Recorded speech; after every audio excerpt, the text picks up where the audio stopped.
기도하겠습니다. 사랑이시며 은혜의 하나님 아버지, 지난밤도 주님의 은혜 안에서 저희의 몸과 영혼을 지켜주시고 평안한 쉼을 갖게 하시고 저희의 호흡을 연장시켜 주셔서 2026년 6월 5일 귀하고 복된 새 아침을 맞이하게 하심에 감사를 드립니다. 하나님이 생명을 주시고 나를 주시고 살아갈 터전을 주시고 힘을 주셨기에 저희들 오늘을 살아갑니다. 무엇보다도 예수 그리스도를 나의 구주로 모시는 믿음을 주셨기에 저희들 하루의 첫 시간을 주님의 성전에서 보냅니다. 이 땅을 살아갈 때 필요한 모든 것, 천국을 살아가기 위해 필요한 모든 것을 허락하신 하나님의 은혜를 기억하며 오늘도 오직 감사로 살아가는 저희들 되게 하옵소서. 하나님의 은혜가 있기에 오늘 일하는 시간이 소중함을 알게 하시고 이 귀한 날 헛된 것을 쫓으며 어리석게 살아가지 않게 하시고 슬기로운 다섯 처녀처럼 성령의 등불을 준비하며 깨어 주님 기다리는 믿음의 삶을 살게 하옵소서. 주님의 날은 마치 도적이 오는 것 같이 생각지 않은 때에 온다 말씀하셨습니다. 그날을 두려움으로 맞이하는 자가 되지 않게 하시고 기쁨과 영광으로 맞이할 수 있도록 우리의 신앙이 늘 깨어있는 경건한 자의 삶을 살게 하옵소서. 주님, 하루의 첫 시간, 우리의 첫 호흡과 우리의 첫 마음을 주님께 드립니다. 제단을 쌓은 곳에 주님이 임재하셨던 것처럼 이 귀한 성전에서 드리는 우리 예배에 임재하여 주셔서 하나님 홀로 영광 받아 주시고 은혜가 충만한 귀한 장소로 인도하여 주옵소서. 예배를 통하여 저희들 회복되기 원하고 힘을 얻기 원합니다. 엘리야가 로뎀나무에 주저앉아 있을 때 주님은 떡과 물로 엘리야의 지친 몸을 회복시켜 주셨고 새로운 사명을 주심으로 그 인생을 회복시켜 주셨습니다. 우리에게도 동일한 은혜를 허락하여 주옵소서. 우리의 지친 몸, 지친 일상, 지친 영혼에 힘과 건강을 주시고 위로와 소망을 주시고 사명과 능력을 허락하여 주옵소서. 자비로우신 주님, 주님께서는 우리를 지키시고자 졸지도 주무시지도 않는다 말씀하셨습니다. 주님은 우리를 눈동자처럼 지켜주시는데 우리는 가끔 그 사랑을 잊고 살 때가 있습니다.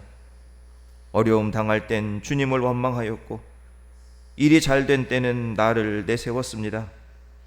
우리의 미련함과 교만함을 깨뜨려 주시고 용서하여 주옵소서. 말씀으로 임재하시는 주님, 오늘 우리에게 주시는 하나님의 말씀을 통하여 은혜 받길 원하며 변화되길 원하며 오늘 한 날 승리하며 살아가길 원합니다. 살아 운동력 있는 말씀을 허락해 주셔서 말씀이 우리의 손과 발을 움직이는 능력이 되게 하시고 우리의 삶을 윤택하게 하는 풍성한 열매가 되게 하옵소서.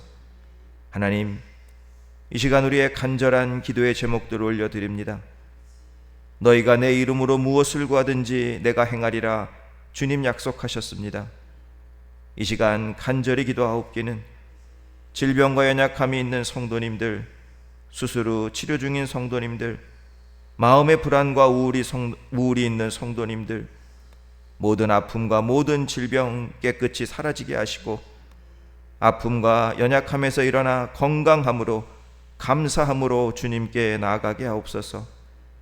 특별히 병원에 입원 중인 권사님, 그 아픔을 이겨낼 수 있도록 힘을 주시고 체력을 주시고 치료의 길을 열어주시고 굳건한 믿음과 용기를 주셔서 세상은 할 수 없는 일 기적으로 이루시는 하나님의 치유하심을 꼭 체험하게 하옵소서. 사랑하는 이수교회가 내일 전교인 야유회를 갖습니다. 주님 함께하여 주옵소서.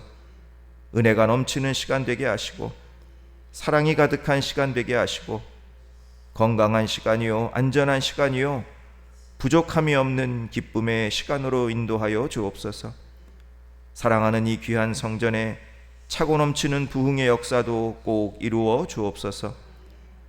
이 나라와 이 민족 새롭게 세워주신 일꾼들과 함께 대한민국을 믿음의 나라로, 자유와 평화의 나라로, 건강하고 풍요로운 나라로 만들어가게 하옵소서. 오늘도 사랑하는 성도님들 행복하게 하시고 건강하게 하실 예수 그리스도의 이름으로 기도드리옵나이다. 아멘. 오늘 하나님 말씀 우리 마태복음 19장 우리 16절로부터 우리 22절까지의 말씀 보겠습니다. 마태복음 19장 16절로부터 우리 22절까지의 말씀 우리 함께 읽습니다. 어떤 사람이 주께 와서 이르되 선생님이여 내가 무슨 선한 일을 하여야 영생을 얻으리이까? 예수께서 이르시되 어찌하여 선한 일을 내게 묻느냐? 선한 이는 오직 한 분이시니라. 내가 생명에 들어가려면 계명들을 지키라. 이르되 어느 계명이오니이까? 예수께서 이르시되 살인하지 말라, 간음하지 말라, 도둑질하지 말라, 거짓 증언하지 말라, 내 부모를 공경하라, 내 이웃을 내 자신과 같이 사랑하라 하신 것이니라. 그 청년이 이르되 이 모든 것을 내가 지키었사온데 아직도 무엇이 부족하니이까? 예수께서 이르시되 내가 온전하고자 할진대 가서 내 소유를 팔아 가난한 자들에게 주라. 그리하면 하늘에서 보화가 내게 있으리라. 그리고 와서 나를 따르라 하시니 그 청년이 재물이 많음으로 이 말씀을 듣고 근심하며 가니라. 아멘. 하루의 첫 시간 우리 하나님께 예배드리는 성도님들 주 안에서 축복합니다. 우리 예수님이 주시는 은혜와 평강이 우리 사랑하는 성도님들 오늘 한날의 삶 가운데도 함께 하시길 주님의 이름으로 축원합니다. 우리 어제 새벽에는 예수님께서 아이들을 이 축복 기도해 주시는 그 장면을 통해서 우리 믿음의 부모들이 우리 자녀들에게 무엇을 유산으로 남겨 주어야 할지를 좀 생각해 보았습니다. 두말할 것도 없이 믿음이죠. 믿음. 우리가 믿음을 자녀들에게 유산으로 남겨 주어야 합니다. 예수님을 만나는 것이 인생의 가장 큰 축복. 예수님과 함께 사는 것이 가장 행복한 인생이다. 이 땅에서도 행복하고 저 천국에서도 행복할 수 있는 길이다. 그러니까 우리가 이것을 자녀들에게 가르치고 전수해 주어야 합니다. 또 하나 교회는 누구든지 그 사람이 어떤 사람이 됐든지 내가 좀 마음에 안 들어도 그 사람이 예수님께로 나아가는 것을 막아서는 안 되는 곳이 교회여야 됩니다. 특별히 우리 어린 자녀들, 우리 믿음의 다음 세대들이 예수님을 마음껏 만날 수 있는 어린아이들의 천국 같은 곳이 이 교회가 되어야 하는 그러한 모습이죠. 그리고 예수님이 아이들을 품에 안고 축복하셨던 것처럼 믿음의 부모는 자녀들을 축복하는 부모가 되어야 합니다. 여러분, 자녀들을 축복하는 그 축복의 기도는 우리 자녀들이 인생을 살아가면서 큰 힘과 도움, 용기가 되는 그러한 말씀이 될 거예요. 알게 모르게 그것들이 떠오르거든, 기억나게 되거든요. 힘들고 어려울 때 우리 자녀들이 그 부모가 축복해준 그 말씀을 가지고 이겨낼 수 있는 힘과 용기를 얻게 되는 것입니다. 마지막으로 제가 천국은 어린아이와 같은 사람의 것이다 라고 말씀을 드렸어요. 그래서 이 믿음의 절대 의존, 그죠? 절대 의존이 우리에게는 필요하다. 우리가 세상의 것이 아니라 하나님만을 의존하는 믿음이 있는 자만이 천국에 들어갈 수 있다 말씀을 드렸습니다. 오늘 본문에는 예루살렘으로 향하시는 예수님에게 나온 네 번째 부류의 사람이 나옵니다. 오늘 본문 16절에 보니까 어떤 사람이라고 나오죠. 어떤 사람. 그런데 오늘 본문의 내용은 마태복음에만 나오는 것이 아니라 마가복음에도 나오고 누가복음에도 나와요. 세 번이나 나온다라는 것은 무슨 말이에요? 이 본문이 상당히 중요하다라는 그런 의미를 갖고 있겠죠. 이 세 개의 본문을 종합해서 보면 이 어떤 사람이 누구인지를 좀 더 자세히 알 수가 있어요. 먼저 오늘 본문 20절을 보면 이 사람은 청년이에요. 청년. 그죠? 그리고 22절을 보니까 재물이 많음으로, 그러니까 이 사람은 부자예요. 부자. 그리고 누가복음을 보면 이 사람은 유대 지도자였음을 알 수가 있습니다. 이 누가복음 18장 18절에 어떤 관리가 물어 이르되 선한 선생님이여 내가 무엇을 하여야 영생을 얻으리이까? 그러니까 여기서 관리는 유대 회당의 지도자나 이 산헤드린 회원이에요. 그러니까 산헤드린 회원은 누가 될 수 있느냐? 대제사장, 또 제사장, 장로, 바리새인, 사두개인, 서기관, 이런 사람들이 회원이에요. 그들 중에 한 명이었다라는 거죠. 여기까지만 봐도 이 사람은 세상 사람들이 부러워할 모든 것을 갖춘 그런 사람이었습니다. 그죠? 돈, 그 다음에 젊음, 건강이라고 할 수 있겠죠. 그다음에 명예, 권력, 이 모든 것을 갖춘 사람이에요. 그런데 여기서 끝이 아니에요. 보통 우리가 보면 명예가 있거나 돈이 많거나 또 이 젊은 사람들 보면 이 도덕적으로 좀 해이해진 그러한 모습들을 좀 우리가 보게 됩니다. 그렇죠? 우리 주위에서도 뭐 정치인들이나 부자들 보면은 그런 모습들을 많이 볼 수가 있죠. 그런데 이 사람은 도덕적으로나 윤리적으로도 아주 깨끗하게 산 사람. 18절로부터 19절 말씀을 한번 보시기 바랍니다. 이르되 어느 계명이 오니까 예수께서 이르시되 살인하지 말라, 간음하지 말라, 도둑질하지 말라, 거짓 증언하지 말라, 내 부모를 공경하라, 내 이웃을 내 자신과 같이 사랑하라 하신 것이니라. 그 청년이 이르되 이 모든 것을 내가 지켜 싸운데 아직도 무엇이 부족하니까. 예수님께서 10계명 중에 인간관계에서 지켜야 할 6가지의 계명을 다 말씀하신 거예요. 그런데 이 청년은 그거 제가 다 지켰어요. 제가 다 지키고 살고 있습니다. 그런데 마가복음과 누가복음에 보면은요, 이 청년의 대답이 더 재밌어요. 뭐라고 하냐면 어려서부터 다 지키었나이다. 어려서부터. 보통은 우리가 철이 들어야 조금 사람이 조금 제대로 살아가는데 이 청년은 아주 어려서부터 철저하게 훈련을 받고 도덕적으로, 윤리적으로 아주 깨끗하게 산 사람. 우리가 학교 다닐 때 보면은요, 공부도 잘하고 잘생기고 집안도 부자고 막 그런 애들 보면 뭐라고 그래요? 재수 없어 그러잖아요. 신은 불공평해. 정말로 신은 불공평할 정도로 이 청년은 완벽한 그러한 모습을 가지고 있는. 근데 또 있어요. 이 청년 믿음도 좋아. 믿음도. 당시에 이 종교 지도자들인 이 바리새인들이나 사두개인들과는 완전히 달라요. 여러분, 그 당시에 바리새인과 사두개인들은 예수님 어떻게든 넘어지게 하려고 와서 시비 걸고 막 그랬잖아. 근데 이 청년은 예수님께 와서 뭐라고 하느냐? 선생님이요 라고 고백을 합니다. 그런데 이 마가복음을 보면 이 장면을 조금 더 자세하게 말씀해요. 마가복음 10장 17절에 예수께서 길에 나가실새 한 사람이 달려와서 꿇어앉아 묻자오되 선한 선생님이여 내가 무엇을 하여야 영생을 얻으리이까. 예수님 앞에서 무릎까지 꿇은 거예요. 거기다가 선한 선생님이여 라고 고백을 합니다. 여러분, 그 당시 유대인들에게 선한 분은 한 분밖에 없어요. 하나님밖에 없어요. 하나님밖에. 그러니까 이 청년이 선한 선생님이여 라고 말한 건 예수님을 주님으로 고백한 거예요. 주님으로. 예수님도 청년의 이 말을 듣고 뭐라고 대답하시느냐? 마가복음 10장 18절에 예수께서 이르시되 내가 어찌하여 나를 선하다 일컫느냐? 하나님 한 분 외에는 선한 이가 없다. 네가 나를 지금 하나님으로 고백하는구나. 뿐만 아니라 또 있어요. 청. 여러분, 청년이 가지고 온 질문의 내용이 기가 막혀요. 오늘 16절 말씀 다시 한번 보시면 어떤 사람이 주께 와서 이르되 선생님이여 내가 무슨 선한 일을 하여야 영생을 얻으리이까. 사람들은 예수님께 와서 저 좀 고쳐주세요. 저 배고파요. 뭐 좀 얻을 게 없나 하고 예수님께 오는데 이 청년은 뭐 그런 물질이나 무슨 명예나 자리나 이런 걸 가지고 오는 게 아니라 신앙의 가장 근본적인 기본이 되는 중요한 질문을 가지고 영생이라는 것에 대한 질문을 하고 있는 거예요. 정말 완벽하다 해도 과언이 아닐 정도의 그러한 사람이죠. 저는요, 오늘 이 본문을 보면서 묵상하면서 설교를 준비할 때 이 말씀이 딱 떠올랐어요. 가장 먼저 사무엘상 16장 7절 내가 보는 것은 사람과 같지 아니하니 사람은 외모를 보거니와 나 여호와는 중심을 보느니라. 여러분, 예수님은요 이 청년이 보여주는 그 겉모습, 화려한 외모, 완벽한 모습 그거 보시지 않았어요. 그 청년의 중심을 보셨습니다. 중심. 그리고 그 중심에 자리 잡고 있는 이 청년의 잘못된 신앙의 모습을 들추어내시고 말씀을 하고 있는 거예요.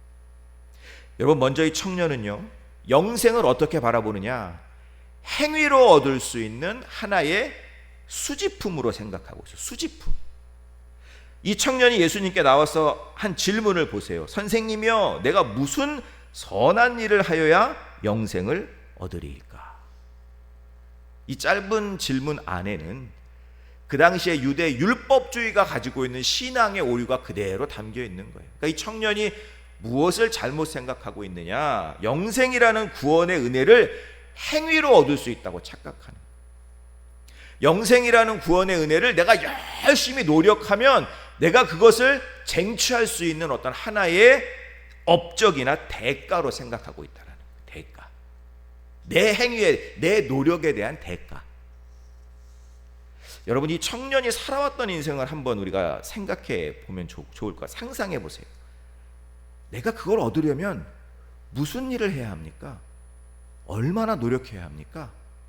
지금 이 청년 예수님께 이렇게 묻는 거거든요. 근데 이 질문 안에는 이 청년이 살아온 모습이 그대로 담겨져 있어요. 저 정말 열심히 일해서 돈 이만큼 모았습니다.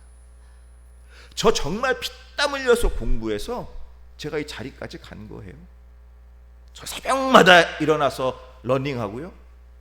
그래서 제가 이렇게 건강을 갖고 있는 겁니다. 저 깨끗하게 살려고요. 율법 정말 힘을 다해 지켰습니다. 제가 성경을 몇 번 읽었는지 아세요? 제가 신앙의 지식이 그냥 생긴 게 아니에요. 자, 그럼 이제 말씀해 주세요. 영생은 무엇을 열심히 해야 얻을 수 있습니까? 돈, 명예, 건강, 윤리, 종교심. 그는 평생 자기의 노력으로 이 모든 것을 성취했다라는 그러한 자부심을 가지고 있었던 거예요. 자신이 살아온 인생, 그 인생 안에서 이룬 업적들을 바라보면서 청년들은 아마 좀 뿌듯해하지 않았을까? 여러분, 청년의 마음속에는 뭐가 있느냐? 인생의 장식장. 그 장식장에는 여러 칸이 있어요. 청년은 열심히 살면서 그 장식장의 칸들을 채워간 거예요. 재물이라는 칸, 건강이라는 칸, 명예라는 칸. 그런데 쭉 채우다 보니까 한 칸이 비어 있어. 그 칸이 뭐냐? 영생이라는 칸이 비어 있는 거예요. 이것만 채우면 내 인생은 완벽해. 그러니까 청년은 지금까지 자기가 그렇게 살아왔듯 내가 열심히 노력하면 이 장식장의 영생이라는 칸도 내가 잘 채울 수 있을 거야, 이렇게 착각하고 있었다는. 여러분, 영생은 내 인생에 추가해야 할 그런 액세서리가 아니에요. 지금 현대 이 그리스도인들, 성도들이 가지고 있는 착각 중에 가장 큰 착각, 위험한 착각이 뭐냐? 예수님을 내 삶의 주인으로 모시는 게 아니라 그냥 내 삶을 그저 윤택하게 만들어줄 하나의 액세서리, 스페어 타이어처럼 여긴다라는 거예요. 나도 모르게. 여러분, 믿음은 추가가 아니에요. 믿음은 교체하는 거예요. 교체. 내가 지금까지 이 세상에서 살아왔던 모습, 누려왔던 것들, 쌓아온 업적, 이런 거에다 그냥 믿음이라는 거, 영생이라는 거 하나 갖다 끼워 놓는 그러한 추가물이 아니라, 여러분, 신앙은 완전히 싹 다 바꿔버리는 거예요. 교체라는 게 뭐예요? 내다 버리고 바꾸는 게 교체잖아. 그런데 많은 그리스도인들이 세상에서는 그냥 세상 사는 방식대로, 세상이 살아가는 방식대로 따라 살고, 교회 와서는 또 교회 모습대로 그냥 살고, 이것도 있으면 좋고 저것도 있으면 좋고. 그런데 여러분, 성경은 절대로 그렇게 말하지 않습니다. 너희는 이 세대를 본받지 말고 오직 마음을 새롭게 함으로 변화를 받아 하나님의 선하시고 기뻐하시고 온전하신 뜻이 무엇인지 분별하라. 너희는 유혹의 욕심을 따라 썩어져가는 구습을 따르는 옛사람을 벗어버리고 오직 너희의 심령이 새롭게 되어 하나님을 따라 의와 진리의 거룩함으로 지으심을 받은 새 사람을 입으라. 그런즉 누구든지 그리스도 안에 있으면 새로운 피조물이라. 이전 것은 지나갔으니 보라, 새 것이 되었도다. 여러분, 추가가 아니라 교체하는 거예요. 교체. 오늘 청년이 왜 근심하며 예수님을 떠났습니까? 청년의 마음속 장식장에 여러 칸이 있다고 그랬잖아요. 재물칸, 건강칸, 명예칸. 그리고 지금 한 칸이 비어있는 그 영생이라는 칸. 그 청년은 그냥 그 빈 칸에다 영생 하나만 추가하면 된다고 생각했는데, 예수님은 그게 아니야. 너 장식장 갖다 버려. 장식장 다 버려. 그리고 그 자리에 다른 걸 갖다 놔. 뭘 갖다 놔요? 예수님을 갖다 놔요. 예수님. 그게 21절 말씀. 예수께서 이르시되 내가 온전하고자 할진대 가서 내 소유를 팔아 가난한 자들에게 주라. 그리하면 하늘에서 보화가 내게 있으리라. 그리고 와서 나를 따르라.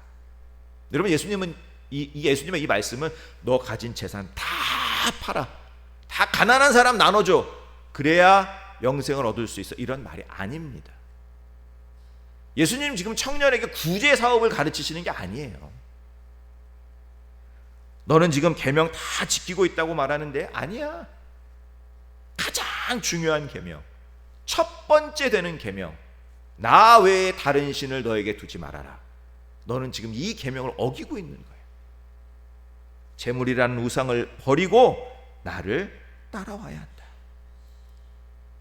여러분, 우리가 말하는 영생이라는 개념은요, 무한하다, 영원하다, 이런 시간적인 개념이라기보다는 누구와 함께 하느냐, 이 존재의 개념에 더 가깝습니다. 존재의 개념, 누구와 함께 하느냐. 영생은 누가 줄 수 있어요? 영생하는 분이 주실 수 있는 게 영생이에요. 자기도 영생 못하면서 어떻게 영생을 줍니까? 영생하시는 분이 누구예요? 하나님이 하나님. 영생은 하나님만이 주실 수 있는 거예요. 요한 1서 5장 11절로 12절에 이런 말씀이 있어요. 또 증거는 이것이니 하나님이 우리에게 영생을 주신 것과 이 생명이 그의 아들 안에 있는 그것이니라. 아들이 있는 자에게는 생명이 없고 하나님의 아들이 없는 자에게는 생명이 없느니라. 아들이 있는 자는 생명이 있고 아들이 없는 자는 생명이 없다. 그러니까 이 말씀은 뭐예요? 하나님이 너희들에게 영생을 주셔요. 영생을. 그런데 그 영생이 어디에 있느냐? 그의 아들 안에 있어. 하나님의 아들 예수 안에 있어. 그러니까 예수와 함께 있는 자는 그 영생이 있는 것이고 예수와 함께하지 않는 자는 그 영생이 없는 거예요. 여러분, 예수님이 영생이시죠? 예수님을 내 안에 모시고 그분을 믿고 따를 때 우리가 영생을 얻는 거예요. 예수님도 자기 자신을 분명히 말씀하세요. 요한복음 6장에 보면 나는 하늘에서 내려오는 살아있는 떡이니 이 떡을 먹는 자마다 영생하리라. 또 뭐라고 말해요? 내 살을 먹고 내 피를 마시는 자는 영생을 가졌고 하나님은 세상을 이처럼 사랑하사 독생자를 주셨으니 이는 그를 믿는 자마다 멸망치 않고 영생을 얻게 하려 하시니라. 여러분도 혹시 내 안에 장식장이 있으십니까? 장식장. 예수님 믿는다고 하면서도 여전히 포기하지 못하고 미련을 갖고 붙잡고 있는 우상들이 혹시나 있지는 않습니까? 여러분, 그 장식장을 버려야 되는 거예요. 버려야 돼요. 장식장이 있으면 예수님이 들어오고 싶어도 못 들어와요. 예수님이 못 들어오면 영생도 없고 구원도 없고 은혜도 없어요. 여러분, 장식장에다 아무리 좋은 거 가득가득 채워놔 보세요. 그 장식장이 나에게 구원을 줄 수 있습니까? 영생을 줄 수 있습니까? 은혜를 줄 수 있습니까?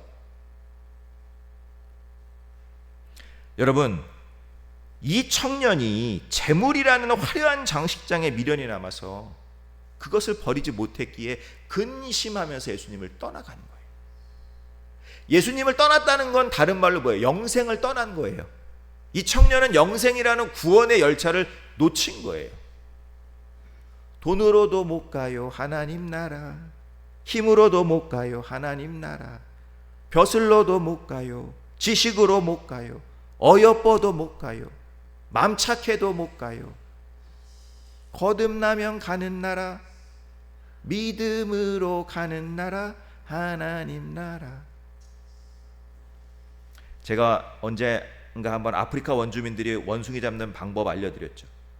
아프리카 원주민들은 활이나 총 쏘지 않는다고 그랬어요.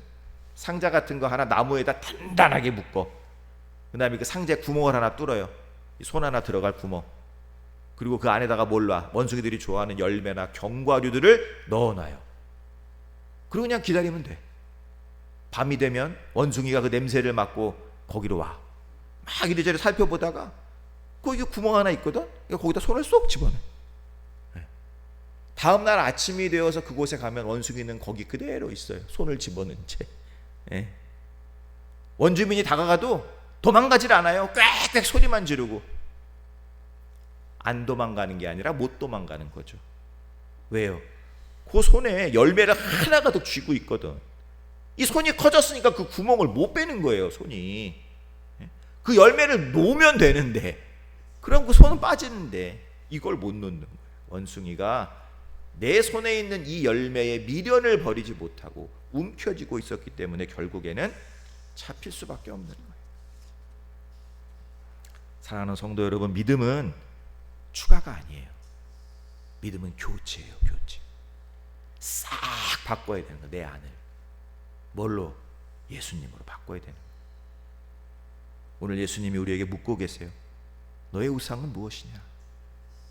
포기하지 못하고 미련을 두고 움켜쥐고 있는 장식장이 있느냐?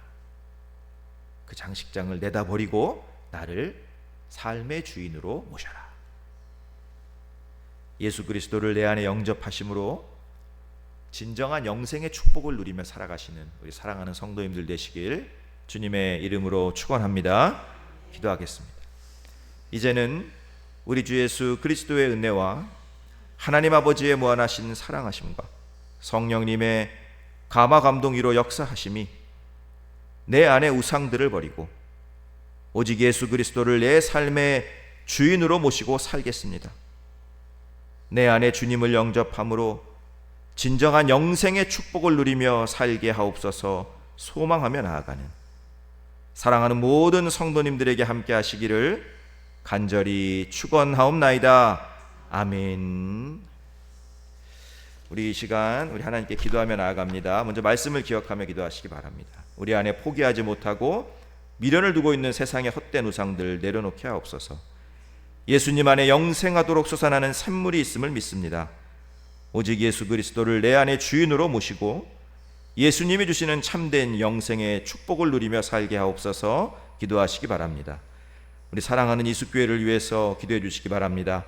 일어나라, 빛을 발하라, 주의 약속의 말씀이 이루어지는 교회가 될 수 있기를 위해서, 또 내일 진행되는 우리 전교인 야유회 좋은 날씨도 주시고 또 부족함이 없이 모든 것이 잘 준비되고 주님의 은혜 안에서 우리 많은 성도님들 가셔서 우리 기쁜 시간 갖고 돌아올 수 있도록 위해서 기도해 주시고, 나라와 민족을 위해서 또 전쟁의 종식을 위해서도 기도해 주시고, 마지막으로 우리 아픔 가운데 있는 성도님들, 고난당하고 있는 성도님들 기억하시며 중보해 주시기 바랍니다. 우리 박기론 권사님, 또 김민자 권사님, 김영자 권사님, 신하영 집사님, 우리 김보람, 조서연, 특별히 우리 설정숙 권사님 위해서 힘써 기도해 주시고, 우리 안창숙 성도님 위해서도 기도해 주시기 바랍니다. 우리 사랑하는 성도님들이 가지고 나오신 기도의 제목 놓고 이 시간 주님의 이름 한번 부르고 기도의 자리로 나아갑니다. 주여!